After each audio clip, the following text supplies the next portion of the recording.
Determinados episódios a memória se encarrega de apagar e outros de lembrar, e cada ocasião pode relembrar de algumas coisas, mas esquecer de outras. Portanto, agora é o momento de lembrar.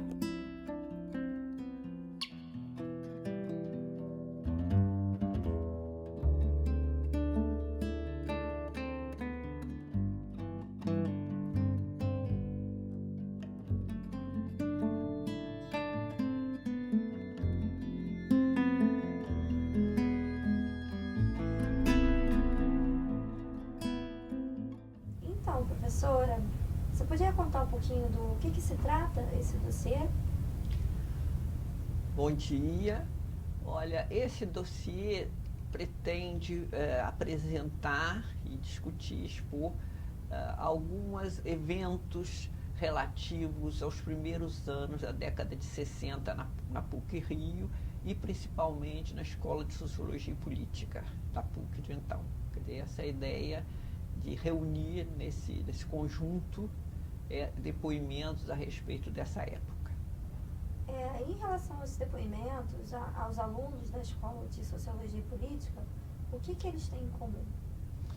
Olha, a gente pode chamar essa turma de uma geração. Quer dizer, o que a gente considera uma geração? São pessoas que vivenciaram alguns episódios em comum, né? Eu diria que somos, porque eu sou da mesma geração, figuras que acordaram para a vida política, vamos dizer assim, na eleição entre Jânio e Lott, que era era a vassourinha do Jânio Quadros e a espada do Lott. Então a gente começou a olhar a política aí, entendeu? E depois vai participar tanto quer dizer, o Jânio se elege, a renúncia de Jânio foi um trauma, né? A participar ou saber a respeito da rede da legalidade, quando Brizola organizou, querendo, vamos dizer assim, marcar que o vice-presidente Jango deveria ser empossado. Depois, o próprio governo Jango, que foi o chamado comício das reformas de base. E uma coisa também que foi assim traumática para todo mundo, a notícia do assassinato do Kennedy. Todo mundo, como que é isso, etc, etc. E depois o próprio golpe de 64, né? Então são pessoas que cuja vida foi permeada, foi discutida com esses eventos, né? E essa geração, vamos dizer assim, são alunos da sociologia, né? E, vamos dizer assim, viveram essa mobilização chamada, né, da época. E nessa geração tem algum evento, um episódio de destaque? Olha, no caso nosso, o que eu quis destacar, quer dizer, a razão até desse dossiê, são 2 episódios, né, acontecidos na PUC à época. Uma foi a criação de uma comissão de inquérito que iria avaliar, examinar a atuação da esquerda na universidade, né? Normalmente os focos dessa esquerda eram principalmente a própria sociologia e a engenharia, né? Sobre essa comissão de inquérito se sabe muito pouco. Eu diria que ela foi apagada da memória da universidade. Professores, mesmo pessoas ligadas àquele núcleo de memória da universidade, não têm essa informação, né? E, por outro lado, a gente sabe disso através de algumas das pessoas que foram convocadas a depor, estão ainda presentes, então relatam, vamos dizer, pistas a respeito. Sabemos pouco, não temos informações mais precisas sobre a data que isso aconteceu, mas alguns depoimentos se falam disso. No caso, até entre os que estamos entrevistando, vale mencionar o Israel Beloc, que à época era engenheiro da engenharia e que foi uma das primeiras pessoas a mencionar isso. Ele mencionou isso no livro de memórias dele e mencionou isso na entrevista dada ao CEPEDOC. Então esse ele tem foi o primeiro que levantou esta questão. Em relação à comissão de inquérito, sabe-se em geral qual era o objetivo dela? Era exatamente avaliar, vamos dizer assim, o envolvimento dos estudantes e de alguma forma, propor punições. Entendeu? Havia uma escala de punições que envolvia expulsão, suspensão por X dias e advertência. Quer dizer, as pessoas eram avaliadas, o comportamento, eram julgadas e recebiam essas. No caso concreto, a gente tem aqui a figura que eu vou mencionar a seguir da entrevista do Vicente Carlos Vicente Trevas, que falava assim, expulso da PUC, ele foi convidado a se retirar. Né? Mas a gente volta a falar dele. Mas a comissão, do que se sabe, tinha essa função. Né? Já que a senhora mencionou, né, a figura do Vicente Trevas, quais outros alunos da Escola de Sociologia tiveram atuação marcante nesse período? Os depoimentos mencionam principalmente duas figuras da época. Um Marcos Alencar e o outro Chico Paiva Chaves. Eles eram figuras marcantes na escola, ambos já faleceram, então não foi possível a entrevista. E tinham presença, assim, todo mundo conhecia. Entendeu? E pode-se observar nas próprias entrevistas como aparece o nome deles. Né? O Marcos Alencar. Acho que a entrevista do Jacques Veloso menciona uma coisa assim, não, eu fui fazer um discurso para receber o vereador de Pernambuco, Miguel Arraes, no diretório. E o discurso foi ajudado pelo Marcos Alencar e por Fernando Ferreira. Quer dizer, então a gente tem essa presença deles, né? Eu acho que são, em princípio, quer dizer, essas figuras são os presentes ausentes. Né? E você tem depois os presentes que puderam ser acionados nesse dossiê. Entendeu? A gente sabe que esse trabalho com memória envolve uma duplicidade, né, de lembranças e esquecimentos. Né? Então as pessoas lembram de alguma coisa, esquecem de outras, e isso tudo depende muito da posição que vocês se encontram naquele momento. Mas eu acho que isso é uma decorrência natural desse trabalho com memória. Né? Então acho que a gente sabe disso e faz o trabalho sabendo dessa informação. Né? Em relação a essa questão da memória, como é a relação da PUC com essa comissão de inquérito? Olha, por ocasião, quando eu comecei a pensar este assunto, isto se deve, vou fazer um parênteses, o outro episódio, além da comissão, foi uma invasão do diretório do Centro Acadêmico Roquete Pinto, que aconteceu naquela época na PUC. E sobre esse item, eu sou a depoente primeira, porque eu cheguei na faculdade, o diretório funcionava naquela vila de casinhas que hoje é o departamento. E quando eu cheguei, a primeira sala do diretório, onde funcionava uma cooperativa de livros, estava arrombada, as estantes no chão, os livros rasgados. E eu fiquei impressionada com aquilo e fui e peguei um livro no chão. Entendeu? E por conta deste assunto, eu guardei esse livro 60 anos. Não me pergunte por quê, eu não sabia mas aquilo eu guardei. E agora eu reencontrei este livro, né? E fui, vamos dizer assim, levar até para este núcleo de memória da PUC, que é a professora Margarida de Souza Neves, que criou, e que hoje é dirigido pelo Marco Antônio Pamplona. Então, esse livro, vamos dizer assim, eu fui lá contando essa história e ninguém sabia de nada disso, né? Então eu falei, não, eu não estou inventando essa história, eu tenho um objeto que mostra isso. E eu entreguei para este núcleo de memória agora em 2023. Tá? Agora, a própria comissão certamente deve existir alguma fonte na PUC que comprove isso. Mas eu acho que, vamos dizer assim, trabalhando com a memória, a gente pode até levantar caminhos que depois uma outra pesquisa venha completar e tudo. Principalmente a função de dizer, olha, aconteceu. Meninos, eu vi.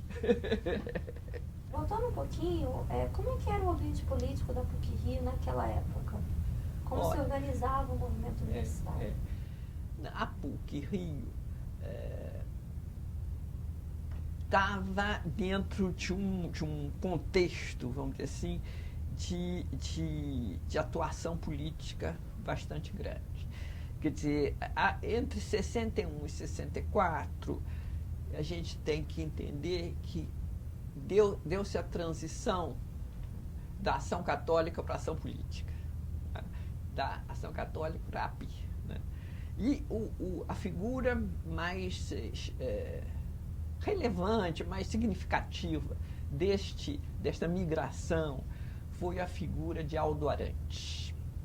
Ele vem de Goiás, era uma figura ligada à juventude estudantil católica. Ele entra para a Faculdade de Direito da PUC e foi eleito presidente do diretório do Direito e, em seguida, se torna presidente do DCE da PUC. Tá? E essa eleição é resultado também do apoio da JUC, Juventude Estudantil Católica, Juventude Universitária Católica. E como presidente do DCE, só para a gente ter uma ideia do que ele divulgou em 59, nota em solidariedade a Cuba e a Fidel Castro, isto na PUC. Né? E o Aldo Arantes, em 1961, é eleito presidente da UNE, entendeu? Também com apoio de JUC, que era uma tendência, vamos dizer assim, JUC que à época, para além de ser um movimento da Igreja, da Ação Católica, estava cada dia mais se comprometendo com a transformação da sociedade brasileira, entendeu? Então era esse o clima. É óbvio que o Aldo Arantes tem depois uma outra trajetória, uma biografia dele no dicionário, eu fui até o dicionário do Cependorf para ver que aconteceu depois, mas aí depois desse período eu não voltei a isso agora. E aí essa coisa toda, a participação da cadeia da legalidade de Brizola, ele está presente, e a UNE, dirigida por Aldo Arantes, organiza uma greve estudantil a favor da posse de Jango. Então, essa tradição, essa transição, ação católica, ação política, se dá por essa geração. Né? E outros militantes também vêm dessa tradição. Tá? E a gente pode mencionar até uma coisa interessante. Os 4 presidentes do diretório, todos foram da PI, com participações distintas, uns figuras mais relevantes, outras menos, mas os 4 foram. Eu não sabia que o Jacques Veloso tinha sido da PI. Na entrevista ele menciona, eu falei, você também. Então, vamos dizer assim, era uma coisa. E, no caso, estou lembrando do caso do Aldo Arantes, quando ele se elege presidente da UNE em aliança com membros do partido, com o Partido Comunista, com os comunistas, ele é expulso da Ação Católica pelo cardeal. Então, você sente como uma instituição, uma universidade, um diretório, estava relacionado com tudo isso no momento, né? O que eu posso lembrar mais? Outro movimento que existia na PUC era o MSU, o Movimento Solidarista Universitário, que era um movimento criado pelo padre Ávila, que é sociólogo, o diretor da escola, né, que era uma ideia assim, quer dizer, ficar entre a direita e a esquerda, solidariedade, né, do ser humano, etc. Que óbvio que à época a gente achava que era muito à direita, mas nem sei se era.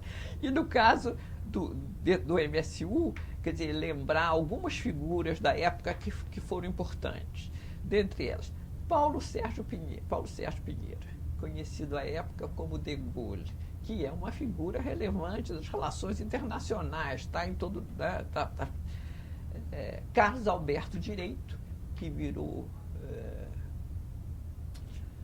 Foi Superior Tribunal, que morreu. Mário Brockman Machado, que foi também presidente da FINEP, e Eurico Borba, que também veio ser presidente do IBGE por um tempo. Quer dizer, essas figuras eram deste movimento, vamos dizer assim, que competia com a dentro da PUC, da escola. Pensando que vários desses alunos da época vieram ter posições políticas muito relevantes, seja nas suas áreas de atuação, direito, relações internacionais e também dentro da sociologia, quais seriam as marcas que a escola de sociologia e política deixou, na sua opinião?